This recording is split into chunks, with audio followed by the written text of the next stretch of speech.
ये Mumtaz college, superior science college, Khairpur university. चीचल कहड़े चीचल आंदी हिय तुंदे जीतान सिरजी सट दई थो छे सिरजी सट दई थो छे हर को दोहराना चीचल कहड़े चीचल आंदी चीचल कहड़े चीचल आंदी मुँह जागीत घुटे थे कायर हाणे की अकंदे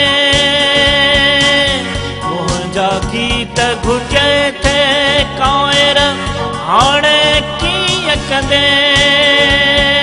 गरजे गूंजे हिन धरतीअ जी 70 लख ज़बान गरजे गूंजे हिन धरतीअ जी 70 लख ज़बान 70 लख ज़बान चीचल कहड़े चीचल आंदी हिय तुंदे जीतान सिर जी सट दई थो छे सिर जी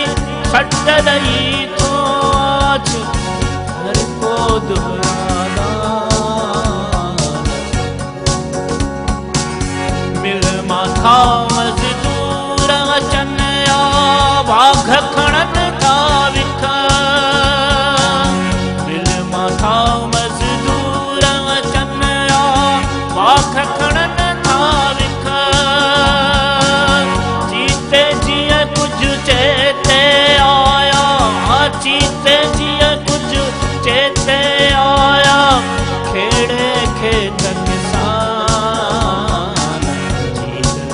कहड़े चीचल आंदी हिय तुंदे जीतान सिर जी सट दई थो छे सिर जी सट दई थो छे हर को दोहरादा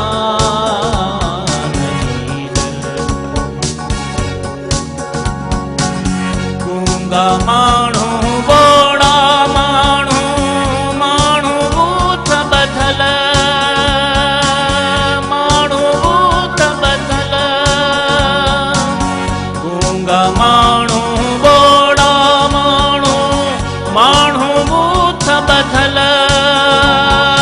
ललकारू ललकारू थीरा लुड़ी वया मान ललकारू ललकारू थीरा लुड़ी वया मान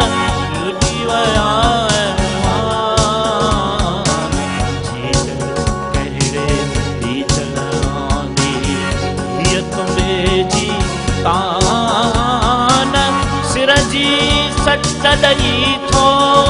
छे सिर जी सट दई थो छे हर को दोहराना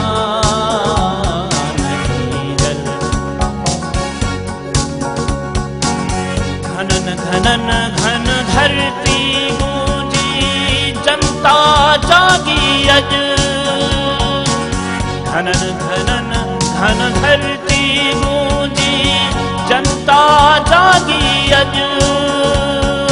धनन धनन धन धिंग पया कन आजादी ऐलान धनन धनन धन धिंग पया कन आजादी ऐलान आजादी